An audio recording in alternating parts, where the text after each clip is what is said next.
welcome back. You are live with Expresso as we launch into the second hour of the show and turn now to a vitally important topic. Now, it's going to get a little bit dark, but we need to talk about this factor. Now, since 2005, the Gender Dynamics organization has worked incredibly hard to try to understand and address the needs of transgender and gender diverse people in South Africa and our surrounding regions.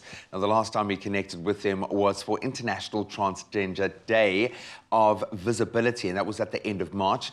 And while this day is marked to celebrate the contributions of transgender people in society, tomorrow is the 20th of November, which carries a whole different significance. It's marked as the annual Transgender Day of Remembrance, a rather more somber commemoration of the lives that have been lost in acts of anti-transgender violence, because lives are being lost every day. Now, joining us from Gender Dynamics to chat a little bit more about this are Liberty Matthys, Ganyasila Phillips, and Zoe Ahmed. Thank you so much for joining us. Looking spectacular as always, but there is a dark underpinning, like many of these days. I know we've experienced, obviously, the Poppy Festival in the United Kingdom. It's wonderful to have these days of commemoration, of celebration of lives. But underpinning that is a loss of life, a tragic, unforgivable loss of life. Maybe you can explain to us a bit more about the relevance of this day and why it was set up. Certainly, Graham. And I think looking back to March of this year, where we had Transgender Day of Visibility and just celebrating the resilient narratives of trans and gender diverse persons, this particular day then works in tandem with that one in the sense of really commemorating what societies are doing to transgender persons and gender diverse persons. The day was started in 1999. Of course, there is awareness around what the negative impact is of social stigma, discrimination, and how it often leads to brutal violence against trans and gender diverse persons. I mean, we're looking at people like Phoebe Titus, who was stabbed to death simply for going to the tuck shop. David O'Lane, that was burned alive by a group of persons within the space that they were existing. And so it just cuts to the heart of how society continues to hate people like us and how much we still need to do in order to shift hearts and minds on the particular matter. And so each year we come together, we commemorate the lives lost of persons within our communities, and we use it as an advocacy opportunity to really bring awareness at a societal level as well as at a policy and leadership level as to what needs to shift within the country and globally to take us forward. The hate crimes bill that we are looking towards for our protection in this country is still sitting in Parliament, and we are asking when is it going to be passed. Literally lives are on the line. Exactly. You use the word hatred. I think for me, anyone who is on any phase of their transgender journey right now is unfortunately a part of this factor that we're seeing globally, where we are almost struggling with our own identity as a species after COVID. And thankfully now there has been a very strong spotlight cast on I think every sector of society, but it's helping me, and I often have this conversation when I'm trying to get someone to understand privilege and what it means to live a life of privilege as opposed to live a life where just by being who you are, your life is not just in, obviously going to be impacted by negative factors, but in danger. Can you see that?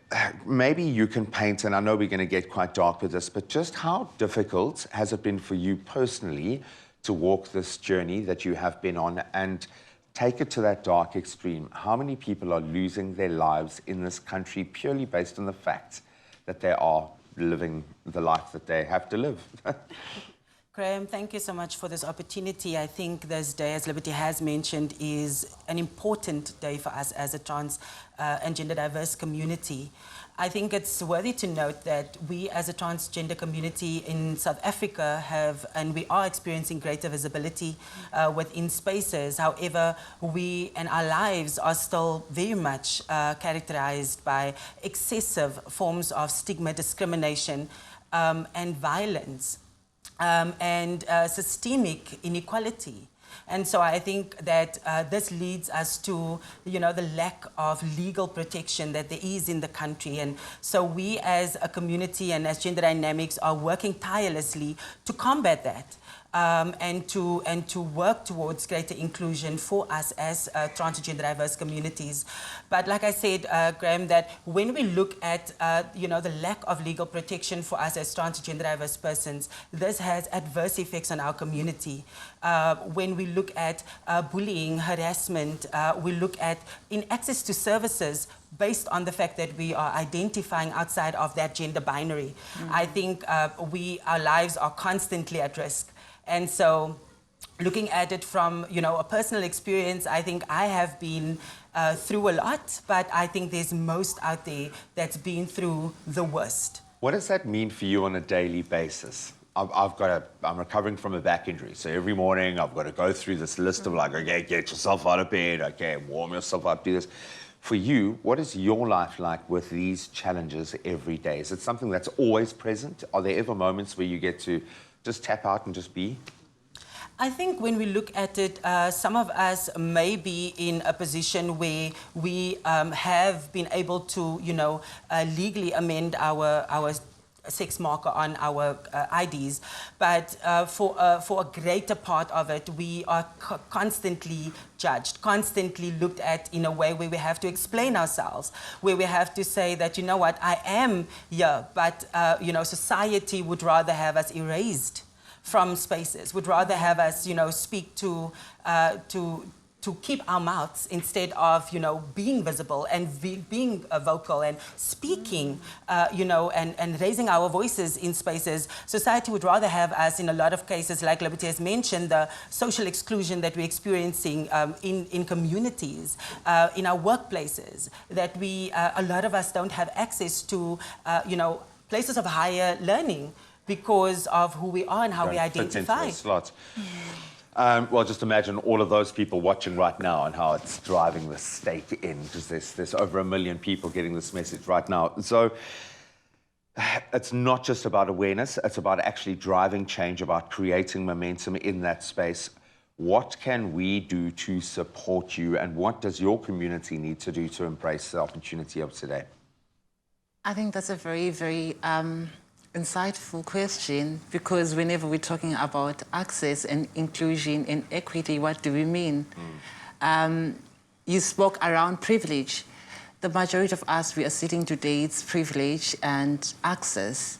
But then we're looking around people in communities where they don't have access to taxi fare to the city. So whenever we're looking around raising voices, GDX is working around strengthening communities who are disadvantaged in terms of looking around economical issues, in terms around psychosocial support, in terms around just care, healthcare services. So we're trying to advance the health rights for the trans and gender diverse persons who are on the ground, who are just struggling to have bread, who are sleeping in the street. Yes, yeah, the basic needs. Human rights. So yeah, for us, so we're working around strengthening that funds, and we are working around strengthening the trans voices at an international level, looking around Zimbabwe, for instance. I'm basically from Zimbabwe, where it's the country where there is no law and policies that support trans bodies and LGBTI people. So you're looking at that people, they are living in fear because there is brutality, there is... Absolutely. Yes, so the laws are uncertain. So we're trying to advance the rights by creating sensitization trainings for the people, by strengthening advocates' work at that level. I love it. I love the fact that you're being so proactive in this space despite the challenges that you face on a daily basis. Thank you so much. Once again, I ask you just to think about all of the naysayers having to watch this right now and see what you're doing.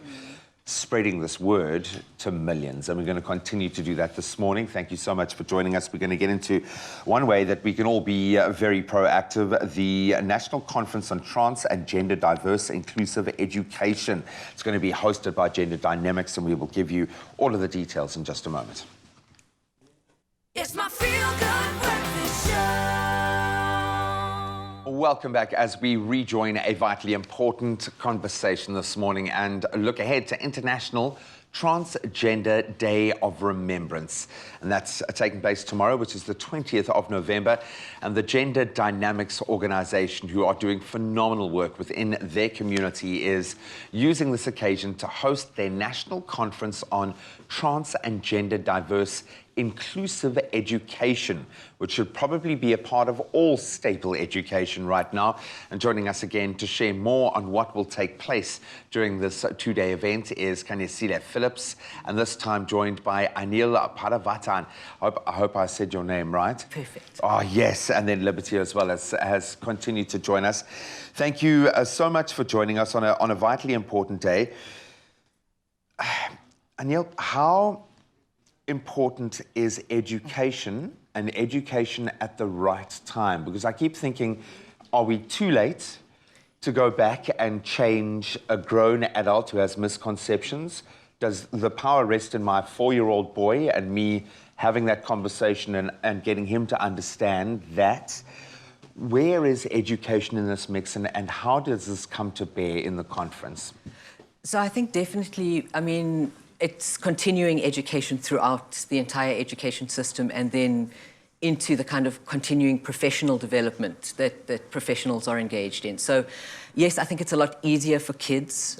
These days there's a lot more awareness around trans issues.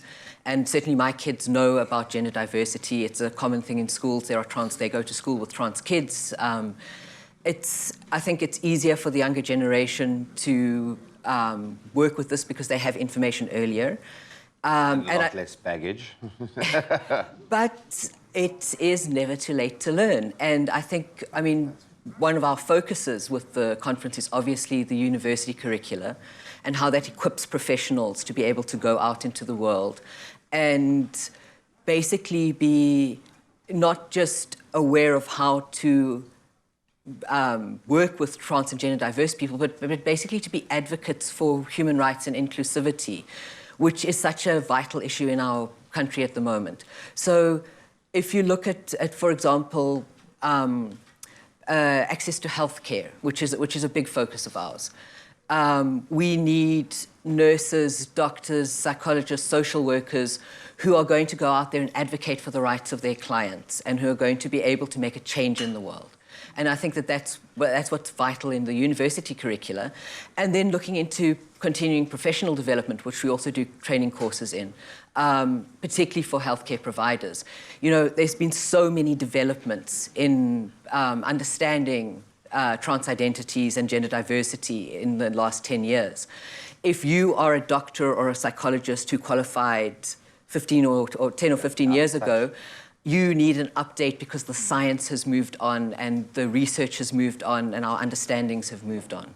So it's all the way through. And I understand it's a spectrum, and you have to hope that we're on an upward trajectory. I know often before things become better, they get worse. And it does kind of feel like that in all areas of inclusion that we are being forced to recalibrate at the moment, but maybe that's a good thing. It's one thing in principle, Kanyesile, saying I'm going to change a person's mindset. It's another thing actually achieving that. So how are you and the speakers at the conference going to be attempting to get this message across? I think the importance of the conference is, the main focuses of the conference would be to create safe spaces for trans and gender diverse voices that can be the center of the conference.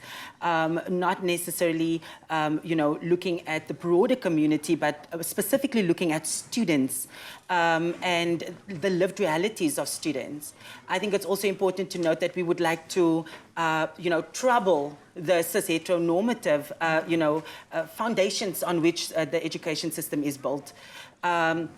In addition to that, we are envisioning to present research that speaks to the situation of trans and gender diverse students within the country. Recently, we managed to do a research roadshow to about 9 universities within the country, and the situation is dire. So that kind of data is what we would like to, present, and that research is what we would like to present. That speaks to specifically to institutional structures, that specifically speak to institutional practices and policies And in addition to that, that speaks to the services that is rendered for transgender diverse persons within higher education spaces, or the lack thereof.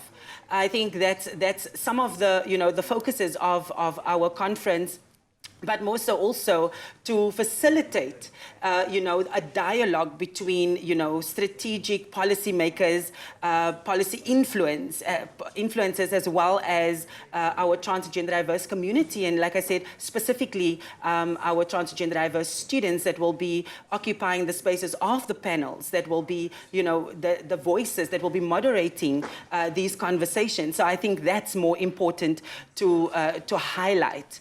It's also to map out to which extent, gains have been made for us to be included in these spaces over these few years. Obviously, looking at the work that GDYNAMIX has done, the advocacy work that we've done, we've worked tirelessly, but we haven't worked alone. Yeah. We have worked with many other partners towards social inclusion, but also towards, inclusion in higher education and basic education to better the situation for our siblings. And you've built momentum. You've actually, surely looking back now, you must really take on board that every time we see you, you've taken a significant step forward and you've achieved more.